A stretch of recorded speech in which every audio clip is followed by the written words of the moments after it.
everybody, and welcome back to another session in English with Dr. Papori Barooah. Today I would like to deal with the relative clauses in the English language. It occupies a very important position in the grammar of the English language, but because we normally use them. So let's talk about what relative clauses are. In the beginning itself, I would like to tell you that when we talk about a clause and a phrase, there is simple distinction between the two. Whenever we talk about a phrase and a clause, the main distinction between the two is the presence or absence of a verb. Whenever there is a verb, it is a clause. And when we do not, that part of the sentence that does not have a verb is a phrase. So let me now tell you what are the distinct characteristics of the verbs, the clauses and the phrases. And the thing is that whenever we talk about a sentence, any sentence, as many verbs will be there, that many clauses will be there. So when we talk about a simple sentence like he went out, the verb there is went. So we have just one verb, hence the entire sentence is one clause. We call it by various names. So let us now try and find out what are the clauses we want to talk about and what are the phrases too. One more thing, when we talk about a phrase or a clause, a single word can form a phrase or a clause. Say for instance, when I normally use this word go. It means you go, but you is understood. The go word is a verb, it's a doing word, and hence it is one full sentence with just one word. And hence it's one clause, one verb, one clause. But when we talk about the other parts of the sentence, like which does not have a verb, it is a phrase. A single word can also form a phrase. For instance, Ravi is a good boy. The word Ravi is a good boy. Is the verb, one single verb, hence one single clause. And the word Ravi, which comes to the left side of the sentence, the subject of the sentence, is one word. It's a noun. It's a noun phrase. So a single verb can form a verb phrase, entire clause, and a single word can form an entire phrase. Now when we talk about phrases, we are not going to deal in detail here about the different types of phrases, maybe some other day, because the focus here is on the relative clause. But I just want to mention that there are some phrases that we normally use in our sentences. Say for instance in this something called noun phrase. Say for instance, I have a beautiful house. A beautiful house. A is the article here. Beautiful is the adjective and house is the noun there. And hence a beautiful house, the whole thing together, if you bracket it off, it's a noun phrase because it has a noun at the end. Another type of phrase, the adjective phrase. Inside the noun phrase, there will be another phrase, beautiful house. We leave out the article and just have beautiful house. That is beginning with beautiful, which is an adjective, and this is an adjective phrase. Or say we talk about she visited me every other day. She visited me every other day, which is the verb visited. Who visited? She. Subject of the sentence and a pronoun. Whom did she visit? Me. Object of the sentence, because she and me are two different things. One is a subject and one is the object. When did she visit? I am asking I want to know more about the visit there, which itself is a verb. And the answer is every other day. So this entire thing, every other day, is an adverbial phrase there. We have something called a preposition phrase, like for instance, I have a big pond in the house, or I have a big, I have a big sofa in the house, right? So I have a big sofa in the house. The word in is a preposition. So whatever comes after that can be termed as a prepositional phrase. In the house. So if you look at it like that, a prepositional phrase will have more phrases inside. Say for instance, I can tell in the house. If I just take the house, the is an article, house is a noun, and I leave off the preposition, it will be a noun phrase. I can say in the beautiful house. So the beautiful house is a noun phrase, only beautiful house will be an adjective phrase. We'll have something like an infinitival phrase. He loves to dance in the rain. To preposition plus a verb is an infinitival, and in the rain is the prepositional phrase. The entire thing can be said to be an infinitival phrase there. So it is like, what we feel is that, one particular sentence can have a lot of phrases, and one phrase inside a phrase there can be many phrases. And we have layers. We can really, it's a very interesting topic to look into how many a particular sentence can have so many sub phrases there. Okay, that is the topic of another day, I guess, but let's now concentrate and come back, narrow down to the what do you mean by the clause in the language. Clauses are words or groups of words that has a verb there, but there are so many types of clauses also. Say one full sentence, I went to the college. I went to the college.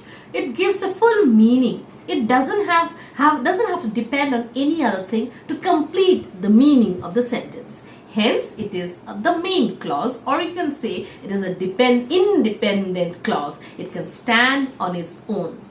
But if I say, for instance, although he is very happy, he never smiles. Although he is very happy, if I tell although he is very happy, which is the verb there? Although he is very happy. Is the verb. He never smiles. He never smiles. Smiles is the verb. So in this sentence there are two verbs, and hence how many clauses? There are two clauses. But if I just tell although he is very happy, the sentence is not complete. It depends for its meaning on the other part of the sentence. He never smiles. I could have written although he is very happy, he always cries. So the meaning of the first part of the sentence depends on the other part of the sentence. Hence it is known as a dependent clause, or we use another term, subordinate clause. That is the next type of clause there. We might also have a noun clause and an adjective clause, an if conditional clause, adverbial, and more so. I'll not be talking in detail about all these clauses because my main concern is to come to the relative clause. Now, what is actually the relative clause? It is a clause which is formed by the use of some relative pronouns. So let's talk about that in detail. So before we go to the relative clause, let me just tell you that relative clause is always a dependent clause or a subordinate clause. It depends on its meaning on some other part of the sentence. Like say for instance, when we talk about the subordinate clause, what it is? I just told you about although he is happy, although he is poor, he is happy. Now here I may say he is not happy because he failed in his exam. He is not happy because he failed in his exam. So if I come inside the classroom and I tell he is not happy, the sentence is complete. But if I tell because he failed in his exam, the sentence is not complete. So if I tell he is not happy, there's a verb, one verb is. Because he failed in his exam, another verb failed. And hence there are two verbs. And hence there are two clauses. One is a dependent and another one is an independent one. Like which one is the dependent one? He is not happy. Complete sense. It makes complete sense there. But if I tell because he failed in his exam, the meaning is dependent on the other part of the sentence. Here it is dependent on the thing that came or the meaning that was given in the earlier part of the sentence. Now if I tell the words because, though, although, since, these words, do they ring a bell? Yes, they are subordinating conjunctions. And hence there is another name to the dependent clause, which is a subordinate clause. Subordinate, that is, if there are two clauses, one is superior and one is inferior. The inferior one, which depends on meaning on the superior, is known as the subordinate or dependent clause there. And normally subordinate clauses will begin with though, although, as, since, because, words like that, or that, words like that. Okay, so for instance, unless you do your homework, you cannot go out. So if I tell unless you do your homework, so the person who's listening to you will look at you and say, alright, what next? So the thing that comes, you cannot go out, it completes the meaning of the sentence. Now if you look at this particular sentence, unless you do your homework, which is the verb do, you cannot go out. The word cannot is very tricky. Can is a verb, modal verb. You all know can, could, will, would, shall, should, may, might, ought to, need to, dare to. So can being a modal verb, if you remember from your earlier classes, can never occur alone in a sentence. It needs the help of something. Right? Cannot go. Here can and go are the verbs. Not not is always an adverb. So you cannot underline and cannot go is a verb. What is the verb here? Can go. So we have, but can go is one group. So we don't count single, we count it as one group. So in this sentence there are two verbs and hence there are two clauses and one is a dependent clause. Which one? Unless you do your homework. And the other part, you cannot go out, is not dependent. I can just tell somebody you cannot go out. It means it makes a full sense. And hence it is a independent clause. Now, what I'm trying to tell you is that we are using some subordinating conjunctions like although, because, unless, since. You need to remember them if you have to make you have to use those subordinating conjunctions, and later we'll be dealing with compound, complex, simple sentences, and when you make complex sentences, you have to use one of the subordinating conjunctions. So, we need to remember that when the subordinate or dependent clause comes before the independent clause, there is a comma after it. Okay, let's say for instance this one. Unless I am satisfied, I will not accept it. Now when we talk also, we put a gap. We just take some breaths there. Unless I am satisfied, so I am taking a break in my speech. And that small break is a comma. You need to remember, unless I am satisfied, this part only, which is the verb am. So here, there's one verb, one clause. It is beginning with unless. Hence, it is a subordinating conjunction beginning a subordinate clause. Right? So, when a subordinate clause comes before, there's a comma. So, it's like, unless I am satisfied, comma, I will not accept it. Will not accept. As I said, not is not it's not a verb, it's an adverb. So in this sentence, there are two verbs, the whole sentence, two clauses. One is the dependent or subordinate clause and the next part is independent clause there. But the comma comes in because I am using the dependent clause in the beginning. The same sentence, if I revert it and I just write down, I will not accept unless I am satisfied. What am I doing here? Unless I am satisfied has moved back to the other part of the sentence towards the back part. And hence, it is the dependent clause is towards the back. Which is the independent clause? I will not accept. There is no comma here. So one thing we need to remember with the subordinate clause is that we have to put a comma only when the DC is before. Dependent clause or subordinate clause is before, we put a comma, and if there is an IC before, we do not put a comma.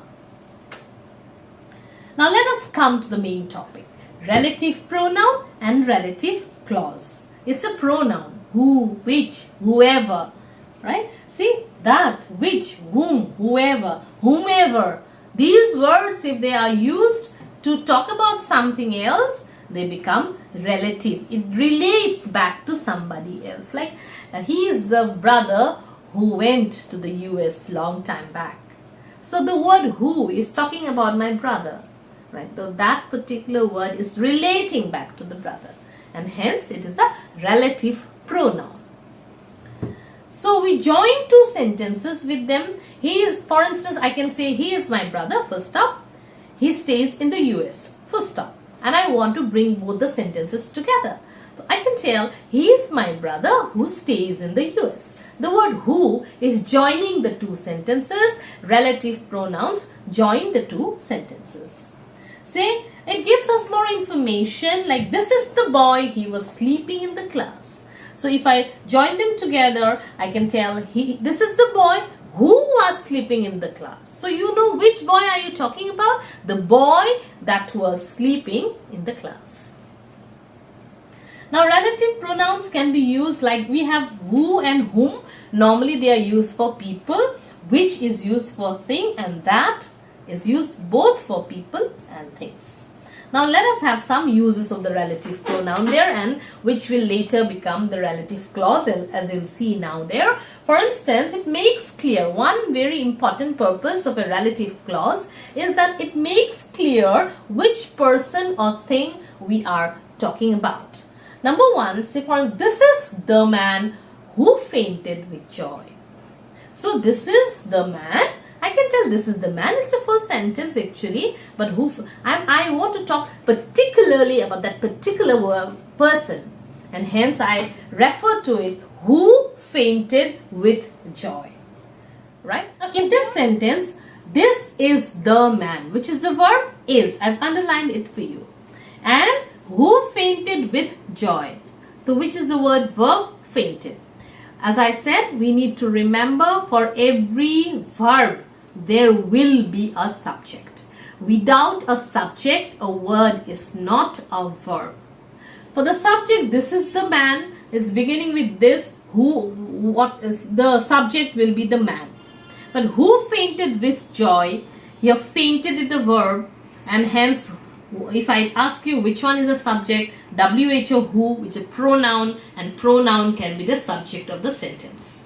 Now in this entire sentence, who fainted with joy is giving more, it's giving us more information, or actually telling us specifically about the person we are talking about. So this one is beginning with who. It's a pronoun, relative, because this who is talking about the man. It is relating back to the man, and hence it's a relative pronoun. Now who fainted with joy is a clause which is beginning with a relative pronoun, and hence it is a relative clause. Okay. Now similarly, as I said, there are two uses of the relative pronoun. One is, it tells us, makes it clear which one are we talking about. Second thing is that it gives us more important, information. But it might be that information is not very necessary also. So when we talk about the second use of the relative pronoun to form a clause, that clause will have a comma. That particular clause is enclosed in comma. It means that even if I do not use that part, it doesn't make much difference. And so if I do not use the comma also, the meaning of the sentence is intact. Like here, the man who is 76-year-old fainted. Now the man fainted is only enough, no problem. But who is 76-year-old? It's giving us more information. If I tell you how many verbs are there, the man who is 76-year-old is a verb, and one more is the word fainted. Two verbs, two clause there. Now which part do you think is a relative clause? It's bracketed for you because beginning with who, therefore who is 76-year-old is that is the beginning with a relative pronoun. It's a relative clause there. Now the man fainted. This entire thing, if you remove the thing in the bit in between, who is 76-year-old, you remove that. The independent clause is the man fainted. So in the exam, it might be sometimes you might be asked like this: underline the relative clause. You have to be careful there. You cannot underline who is 76-year-old fainted. So automatically it will become clauses because there are two verbs, fainted and is. Now it is, if you talk about it as a relative clause, it is who is 76-year-old. So we use a comma. Now using relative pronoun to form a phrase, form a clause. Say for instance, this is Jack. He is my favorite pet. This is a tribute to the dog Jack that I had. It was very close to my heart there. Okay, this is Jack. He's my favorite pet. Now I can combine these two sentences into one sentence. How do I make it? Very easy there. We all know it. This is Jack who is my favorite pet. You might wonder, why am I using who, W-H-O, who pronoun for a pet dog? So the difference here is that normally we'll use which, because we use who for a human being. But if that animal has a name, then we use who. Okay, so here we have any animal with a name will use a who, and this is the dog. It had barked at him. If that is the sentence, it will be, this is the dog which or that had barked at him. So these are very important to remember. Small mistakes we make and then we lose our marks also. Right. So now let us do some exercises there. For instance, I bought the chocolate. She loves the chocolate. We need to combine these two sentences. So it will be, I bought the chocolates which she loves. Or the second sentence, she met a woman. I had been to school with her. So I have to combine these two sentences with a pronoun, relative pronoun. I met a woman whom. This word whom is relating back to the pronoun or to the noun woman whom I had been to school with. Or the next one, she liked the school. It is very famous. So I combine with the word which. She liked the school which is very famous. And the last one, I visited the Eiffel Tower. It is in Paris. I visited the Eiffel Tower which is in Paris. So these are the exercises that you have, and you can also look up for exercises in other grammar books on relative pronouns and relative clauses. I hope you've understood it. There are lots of exercises in my book, English for Polytechnics, and you can have you can practice, and it's very easy to remember.